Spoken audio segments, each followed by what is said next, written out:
This podcast is part of the Power of Podcasting Network. Find it at powerofpodcasting.com. Today on episode number 665 of the School of Podcasting, we're talking about saying more with less. I'm going to give you real life examples of how I edit my show, and you're going to be a fly on the wall as I work with one of my coaching clients to shape their intro. Hit it, ladies. The School of Podcasting with Dave Jackson.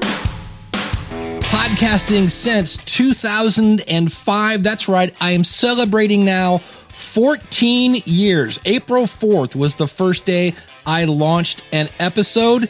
I've been doing it a while. I'm Dave Jackson, and I am so happy you are here. This is where I help you massage your message. We're talking about that a lot today. I'm going to help you tackle the technology, face your fears, and flatten the learning curve, and not just get you podcasting, because you can go watch a bunch of old, outdated YouTube videos for that. I'm going to get you podcasting in the right way that's going to maximize your impact. My website is schoolofpodcasting.com. Use the coupon code LISTENER. That's LISTENER, listener, when you go out to schoolofpodcasting.com/start and sign up for either a monthly or yearly subscription. And I always like to start off the show with a because of my podcast story, and I've actually got a couple in the can, so thank you to Sherry and Scott for sending those in. But today, I'm going to share one that actually wasn't sent in, but I heard about, and that is Emily Prokop of The Story Behind Podcast. We've had Emily on here before. Because of her podcast, she got a book deal, and because of her podcast now, she's been nominated for a Webby Award. That's really cool. So I just wanted to say congratulations to Emily. She's a great friend of mine. I've known her for years. And of course, if you're a regular listener to the show, you know she bought me soup when I was sick in Washington, D.C. So Emily, congratulations on your Webby Award. If you can answer that question because of my podcast, blank, and the answer is just something that, well, wouldn't have happened except you guessed it, you have a podcast, I would love to hear it. Just email me, dave@schoolofpodcasting.com. It doesn't have to be a WAV file. It could be an MP3. Just put because of my podcast in the subject line and attach your recording, or go out to schoolofpodcasting.com/contact. There are other ways to contact me. There are institutional problems. I've been listening to podcasts. What do you mean by that? I mean what I'm saying, man. Podcast, institutional problems. Those lyrics from Misery Road, man. I want to give a quick shout out to Morgan Cole from BrightlinePodcast.com, David Hooper from RedPodcast.com and BigPodcast.com. Check out the book, Big Podcast. It's actually pretty good. I'm kind of torn right now. Do I binge watch Game of Thrones or do I finish reading Big Podcast? It's a tough decision, but you can read it anytime you want. Just go to BigPodcast.com. And Eric K. Johnson for saving my butt. Both these gentlemen and Eric are all in this episode as we talk about editing, and they've all given me their permission, as well as myself, as I throw myself under the bus quite a bit. Enjoy.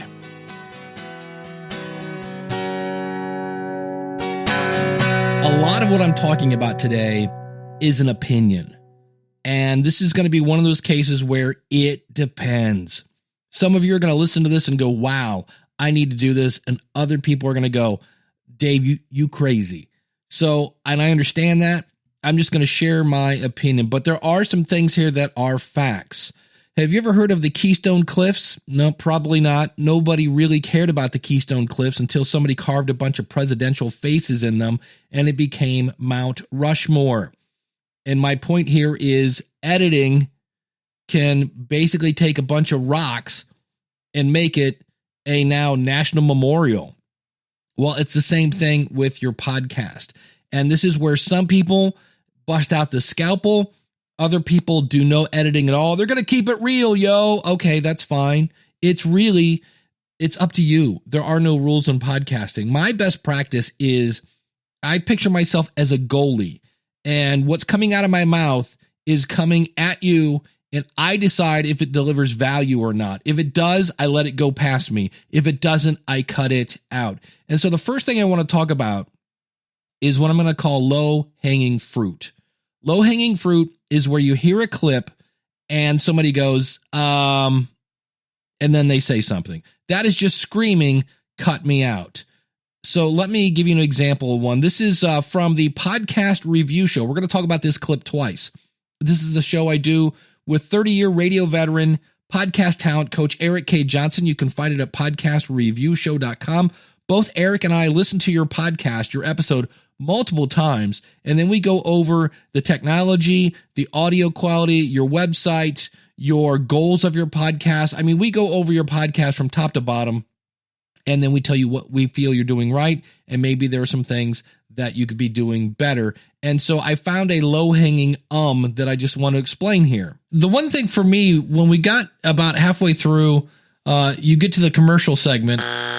Now, does one ruin the podcast? No, but it takes seconds to fix. Check this out. About halfway through, you get to the commercial segment. About halfway through, you get to the commercial segment. Very easy to remove. I did a whole episode on crutch words, and typically crutch words can be very easy to remove. Now, this particular clip, why I'm showing you this is it demonstrates the curse of knowledge. And Eric and I on the podcast review show, we reviewed multiple shows from the same network, and it turned out that they used the same engineer, the same guy named Mike was editing all of their shows. Eric and I knew that, and I forgot that the audience didn't. So let's listen to the rest of this clip. The one thing for me, when we got about halfway through, you get to the commercial segment, and I think we've talked to Mike about this before. For me, 3 minutes was a long commercial break. And so again, the audience doesn't know who Mike is. And luckily, when you have Eric K. Johnson as a co-host, he'll come in and save you. Yeah. So if you're new to the podcast review show, Mike produces a lot of these two guys talking series on the network. We've talked with Mike on a couple of other shows, discussed a lot of these topics. So when Dave's mentioning Mike, that's who Mike is. That's who Mike is, yes. Now, in the interview I did with David Hooper in episode 664, we were talking about his Red podcast, which you can find at redpodcast.com. And one of the episodes involved Dave calling somebody that was perpetuating an IRS scam, which, again, the Red podcast is kind of outside the box. I had listened to the episode. Obviously, Dave knew it. And we were talking about that episode, and I forgot that you didn't know about it. So that particular story didn't make the episode. Now, again, we had a lot of material to pick through, so I wasn't super worried that that story didn't make it. But that's why, because I would have had to, and I could have easily popped in and said, hey, here's the story behind this. But I was like, nope, we've got a lot of great material in this interview. I'm just going to leave that one on the floor. My goal when I'm doing an interview is to make my guests sound good. The other problem I run into is I want to make myself not sound like an idiot. And so this is an example of, I was explaining how to create his book. David talked to a lot of people in and out of radio and in and out of content marketing. And so here was the original way I somewhat asked this question. Yeah, because I know you talk about all sorts of radio people because of your radio background. And then you're talking about Jeff, read the lead, help me with his last name. Jeff Brown. Jeff Brown. How can I not remember Jeff Brown? And all these cool people that, you know, from podcasting land. So it's a great mix of that. You talk about all sorts of radio people because of your radio background. And then you're talking about all these cool people, you know, from podcasting land. So it's a great mix of that. So in that edited clip, and I'm just going to play the before and after of these, I didn't sound like an idiot. I felt bad that I couldn't remember Jeff Brown's name because how can you forget Jeff Brown? He's awesome. But the bottom line was I was trying to get the point across that David interviewed a lot of people for this book and spoke to a lot of people. So that edited clip still made that point very clear. My crutch word is and here's just a quick example of a before and after. And I don't want to go into this story. Now, again, one isn't going to kill you. One and is going to kill you. But I actually, as a joke last week, because it was April Fool's, took these, and these are not like copied and put together. These are actual ums and and stuff that I took out. Just going to play a couple samples of this. So yeah.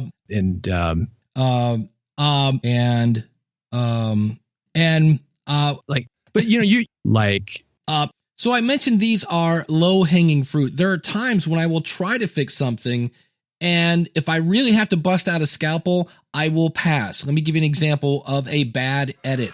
Now, if somebody's bringing in, like you said, like it's like producer bringing in talent, so the talent's going to be involved in the interview.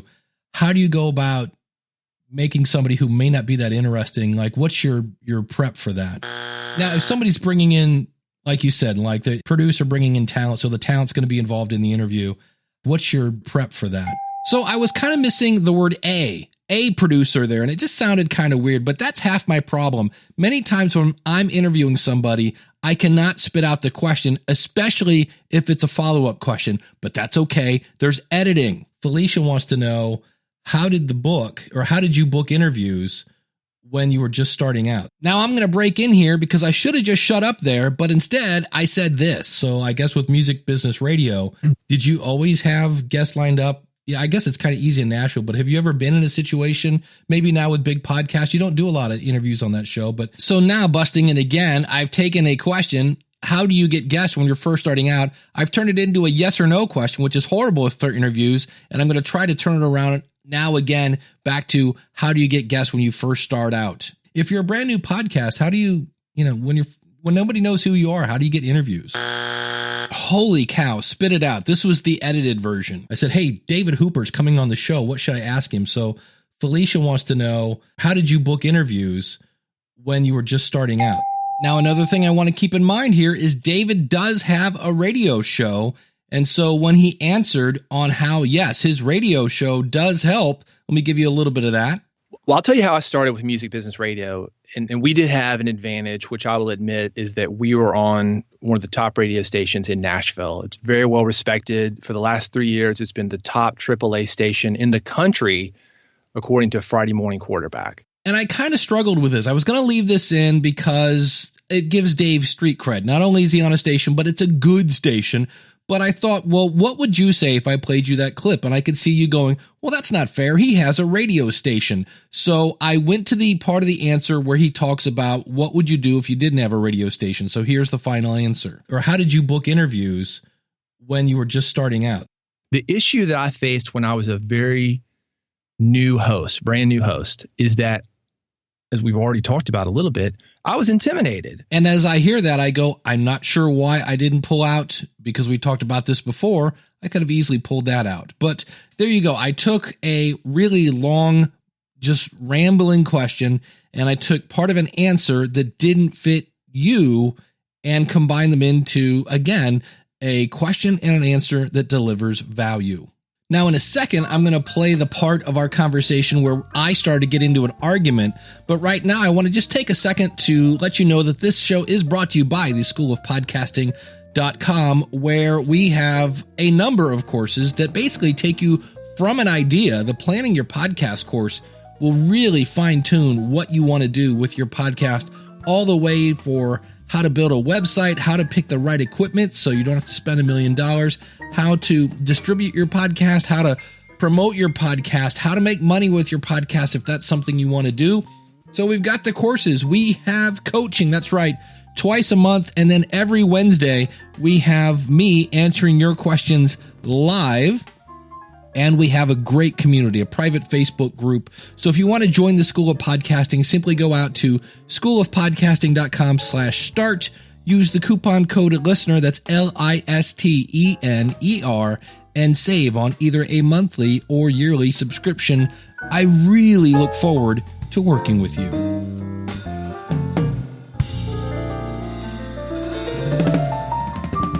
So when I interview someone, you are my guest on my show. My goal is to make you sound good. But there were a couple things in Dave's book that I was like, we're not going to agree on this. And I knew that was going to make a good part of the interview. So Dave was saying that he thought you should launch with 25 episodes. And I was like, wow, I don't know about that. And I was letting Dave voice his opinion. And I had voiced mine, and we were kind of having this conversation. And then I don't know if I was having flashbacks to being married or what, but all of a sudden I went into the mode where I'm like, I need to win this point. And so here's Dave wrapping up his answer about launching with 25 episodes. And I went into aha mode. It takes a while to get comfortable with it. It takes a while to work the kinks out. It takes a while to know what segments are going to work, what topics are going to work. How do you know if they're working if they're not released, though? Well, you could release. I mean, here's the thing. I've got a bunch of rules, if you want to call it that, in the book. And yes, you guessed it. When this came out, It sounded like this. How do you know if they're working if they're not released, though? I've got a bunch of rules, if you want to call it that, in the book. Now, something else I noticed that in some cases I will remove is what I'm going to call parentheses, where somebody's making a point and then they give somewhat of a backstory. And in some cases, we don't need the backstory. Now, this clip is again with Dave talking about having 25 episodes when you launch, and I'll explain what I remove here. It is because that when somebody finds your podcast for the first time, that what they are doing, and you can tell me if you agree with this too. So I find a new podcast, Dave Jackson did it, and it's on a topic in general that I'm really interested in. It is because that when somebody finds your podcast and it's on a topic in general that I'm really interested in. So again, not really a bad answer. I'm just trying to condense it down because I had a lot of material and I'm trying to just take those points that we really needed. And he was kind of drawing the picture there, the theater of the mind, that you're in Apple Podcasts, you're looking for a podcast, you find one from Dave Jackson, and it's something that you're interested in. Well, we don't need all that theater of the mind, searching for something, you find something from Dave Jackson. We just need to know that you're searching for something and you find a topic you're in. So I cut out kind of those parentheses type of comments.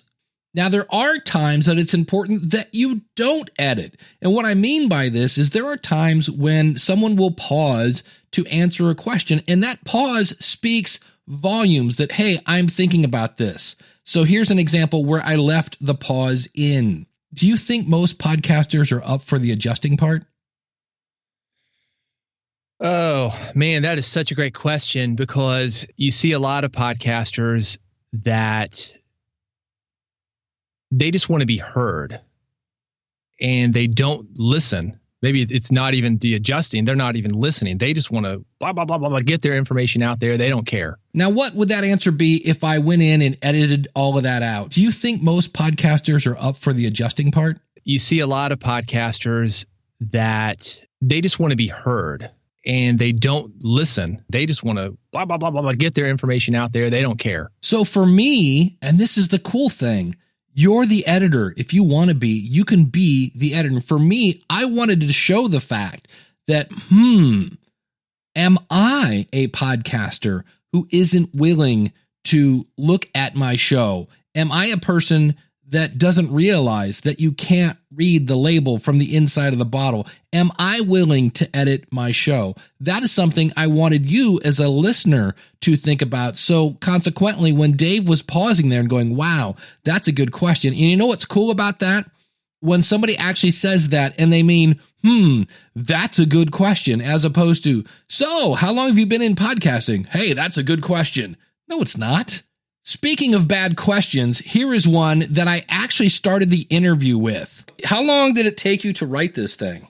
Well, we have to define writing. The entire process was 4.5 years. If you listen to my podcast rodeo show, where I basically give people an honest first impression, I just give you my opinion. One of the things that I just go, oh, why do people get sucked into this?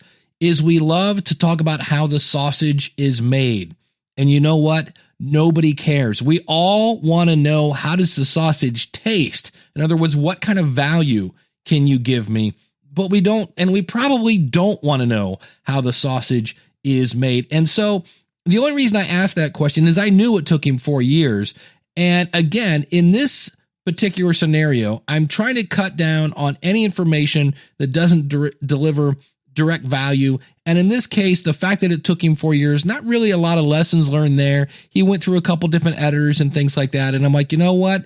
I don't think you're tuning in to find out how long did it take him to write the book. It's not like you're going to go, hey, it took him 4 years to write the book, it must be good. No, it's good because of his background and all the effort that he took to organize it and to make sure it delivers value. He's got 50 chapters in this thing. So my question that I ended up leading with on the edited version is we talk about his curiosity. And even that, I thought about, if you don't know David Hooper, do you care that he's a really curious person? Which is why if you listen to that episode again, it's 664, I then go in and say, oh, if you know David Hooper, this makes so much sense that his mom was a librarian and always encouraged him to ask questions. So I kind of tied in why I thought this was cool. And I realized that not everybody knows David Hooper, but you should. check him out, bigpodcast.com.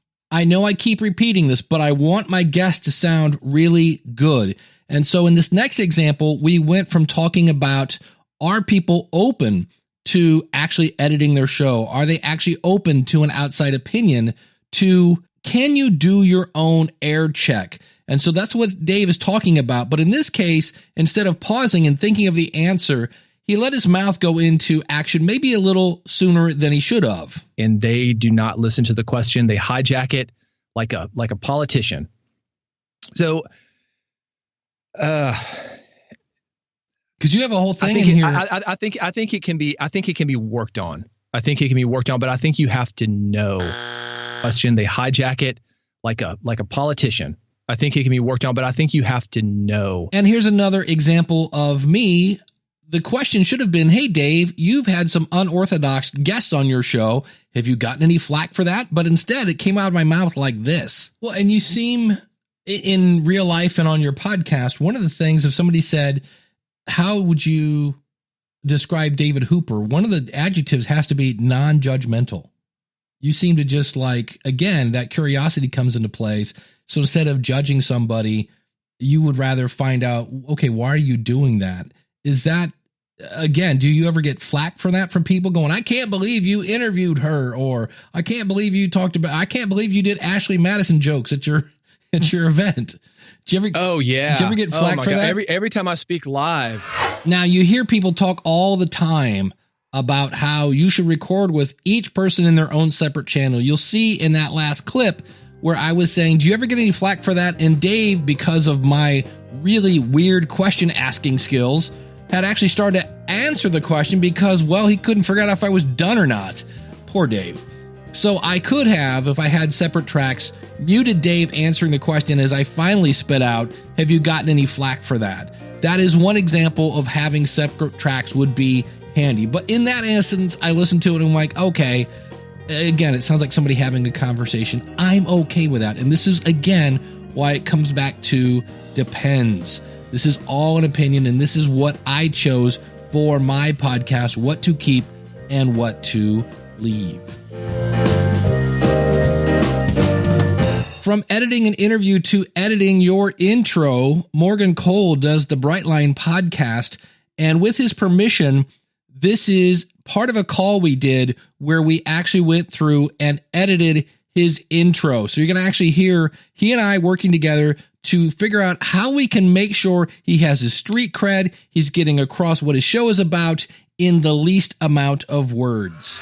Okay, so now you got to bear with me because I really want to read to you the intro that I created for myself that I was going to make a canned intro. Like you have yours that's like, Dave Jackson, thanking you for tuning in. And I liked the way you said thanking you, so I stole that, admittedly, because I'm trying to cut eyes out. Yeah, I'm talking to one person. I'm thanking you for tuning in. Yes. So I do have a lot of eyes in here, and I'm going to try to get rid of them. What do you mean by an eye? I like I am, I have, things like that. Why are those bad? I just don't like sentences that like 19 of them begin with I. They're not 19 sentences here, but I don't like every sentence beginning with I. So I'm trying to like talking about me. Yeah. Okay. Got it. Yeah. All right. Try this with me and tell me if you're just like, holy cow, that is 9 times longer than it needs to be. Then let's fix it. Or if you're like, I could get by with that, then tell me. I'm your host, Morgan Cole, thanking you for joining us today. I'm a real estate professional and owner of Brightline Property Management in the Woodlands, Texas. I have a passion for sharing my knowledge of investment real estate, particularly the financial analysis and operation of income-producing properties. I'm proud to be both the Certified Commercial Investment Member and Certified Property Manager. As a real estate broker, I sponsor syndications of commercial properties and help investors like you buy investment real estate. Don't forget to subscribe to our show and check out our website at brightlinepodcast.com. I love feedback on the show, so please send me a message at morgan@brightlinepodcast.com and let me know what you think, or feel free to ask me questions. Your question or comment may likely become a future show topic. Okay, you're asking for feedback and reviews, and they haven't heard anything to feedback or review on. So, great point. Yeah, so it's put that at the end. Yeah. The one thing I would cut out is go back to I'm the owner of the... Yeah, so I'm your host. Thank you for joining us today. I'm a real estate professional and owner of Brightline Property Management in the Woodlands, Texas. Is in the Woodlands, Texas part of your name? Nope. The only reason I say that is because we just heard. Yep, where it's located in the commercial. Yeah, so Mike, we're kind of doing. At some point, you're going to go, okay, I got it. Brightline's in the Woodlands. All right. I just heard that 7 seconds ago. All right. So I have a passion for sharing my knowledge of investment real estate, particularly the financial analysis and operation of income producing properties. You would probably say I could ditch that because the next sentence is, I am proud to be both a certified commercial investment member and certified property manager. Yeah. And if you are that, what are you? You're passionate about everything you just said. Good point. So I'm going to hit X and remove that. Move that to the removed section. Yeah, I guess what I would do is think about your audience and what can you say to them that's going to make them, going to give you some street cred. Well, shorter is better. Yeah. I don't know if I haven't figured out exactly what I'm going to call myself. I am a real estate professional. That's a term. I'm a professional real estate investor. That's a term.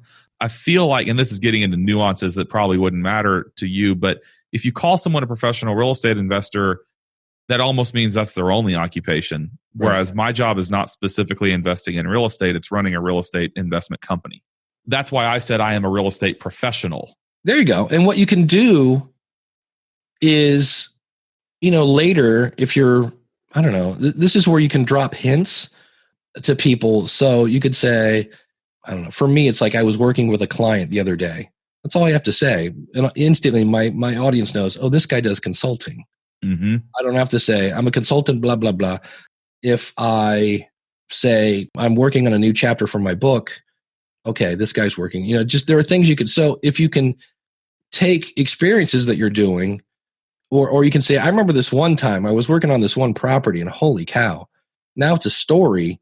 And then you get to strut off your experience. And here's because I'm, and because I've done this for 10 years and I'm certified, I knew not to do this or whatever. So there are ways you can kind of scratch your back and kind of flex your muscles without just blatantly going, I know what I'm doing. It just, you kind of explain it through your stories and your examples. So I'm going to break in here. Your intro doesn't have to have everything about you. Your intro just has to suck them in enough to get them to the next segment. Okay. I do mention the last sentence is, as a real estate broker, so I say I'm a broker. Right. I sponsor syndications of commercial properties and help investors like you buy investment real estate. Syndications of, what was that? Commercial properties. Does that make sense in your community? It does, but it's from somebody outside your community. I'm like, I have no idea what that means. Now, let's just ditch that. I'll say, as a real estate broker, I've been working with clients like you for over 10 years buying investment real estate. Beautiful. There's a book called Story Brand by this guy named Don Miller. And one of his key phrases is, if it confuses you, or if you confuse, you lose. Okay, well, we just chopped out half of that, Dave. Okay. I'm going to say it real quick. I'm your host, Morgan Cole, thanking you for joining us today. I'm a real estate professional and owner of Brightline Property Management. I am proud to be both a certified commercial investment member and certified property manager. As a real estate broker, I've been working with clients like you for over 10 years buying investment real estate. Hold on. I actually could delete the second sentence where I say I am a real estate professional and owner of Brightline Property Management. And I could replace it with the last sentence, and we could make this even shorter, because I don't know that I actually have to say that I own. Do I need to say I own Brightline Property Management for this to be effective? Or you could shorten it. As a real estate broker and owner of Brightline Property Management. Bingo. That's what I was going for. I'm going to maybe change I am proud to be both. Like, it's a big deal. Those are both super duper big time designations in my industry. But proud. I am proud, but I might need to find a better way to say I am proud to be both of those. I might just need to say also I am somehow, not say also I am. Or do you think it's okay to say I am proud? Well, here's the thing. You just said I am proud. And I'm like, well, then say I'm proud. Yeah. Be yourself. Okay. So let's say we leave that. What is the transition then? Would you say after that, don't forget to subscribe to our show and check out our website at brightlinepodcast.com? How about check out our website at brightlinepodcast.com, where you can subscribe, contact, and everything else. brightlinepodcast.com. What are the other points you want to hit on that? Subscribe. You said it rolled off your tongue. Subscribe, contact, and sign up for our newsletter. Any other little baby call to action Basically what you're doing there is you're painting the picture that everything you want from you is at your website, and then just end it again. So go to brightlinepodcast.com where you can subscribe to the newsletter. Again, it's all there, brightlinepodcast.com. Okay. I like that a lot. Always filter everything through the ears of your target audience. And so this is not an invisible Sky Buddy alert. It just so happens to be that I'm going to talk about my church. They're going to have a new sign put out front where it says Community Church, and they were going to have it say where the word is important. And I said, okay, hold on. Let's put ourselves in the shoes of our target audience, somebody who is not a church-going person. The word is a very jargony kind of God kind of thing. I said, and does anybody who doesn't go to church care that to you the word is important? I go, why don't we change it to Community Church where you are important? Because I want to go somewhere where everyone knows my name. Sing it with me. Everyone wants to sing the Cheers jingle. And they're like, And I go, yeah, we got to put our hat on that. And I think we ended up with Community Church where the Bible and you are important, or something like that. But you have to think through the ears of your audience. I was making radio shows for fun. If everybody does it, at least everybody I know, shut up! I went out to Steve Stewart's Facebook group that's filled with audio editors. There are plenty of people that will help you edit your show. And I said, what's the fastest it would take to just a 60-minute episode? And the fastest that most people said was about an hour and a half, because you figure it's going to take at least an hour to listen to it, plus the time to actually go and do that. And the longest end was somewhere between 3 and 4 hours. And this is why some people go, I don't have time to edit my show. And then other people go, I would love to pay an editor. I don't have the money for this. And this is where, for me, I edit almost every show I do. I don't like to have all the ums because, number one, as you've heard, most of the time I'm not editing a guest. I'm editing me. And one way to speed up your editing is to do more planning. It's very simple. More planning equals less editing. Less planning equals more editing because you're not really sure what you're going to say. So in the end, it's up to you if you want to edit or not. I just wanted to have an episode. So when somebody says, what do you mean by editing? I can say, go listen to episode number 665 of the School of Podcasting. Just go to schoolofpodcasting.com/665 and you can hear exactly what I'm talking about. Next week, we have episode number 666. And as I record this right now, I am in Las Vegas at the National Association of Broadcasters event. And speaking of that, they were my sponsor last week. And I want to mention the She Podcast Kickstarter. If you go to shepodcast.com/Kickstarter, and again, links in the show notes, schoolofpodcasting.com/665. I wanted to mention them last week, and this is one of the disadvantages in some cases of having a sponsor. Last week, the NAB was sponsoring this show, and I couldn't mention my friends Jess and Elsie for free when I had somebody paying to have me mention their show. That's one of the downsides of sponsors in some cases. But if you haven't signed up, shepodcast.com/Kickstarter. They are about 90% funded. And gentlemen, I thought we were going to be banned because we had dinglies.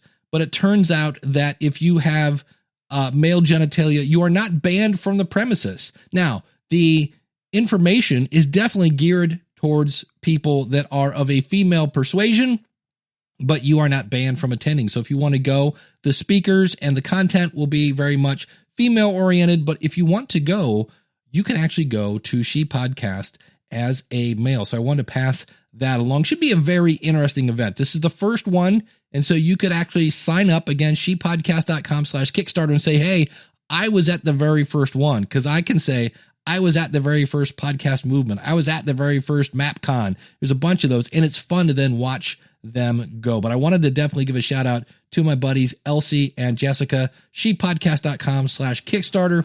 I will see you next week with episode number 666. Until then, class is dismissed. Take care and God bless. If you like what you hear, then go tell somebody. If you like what you hear, then go tell somebody. And in that episode, I completely crap. Remember to always filter every fring.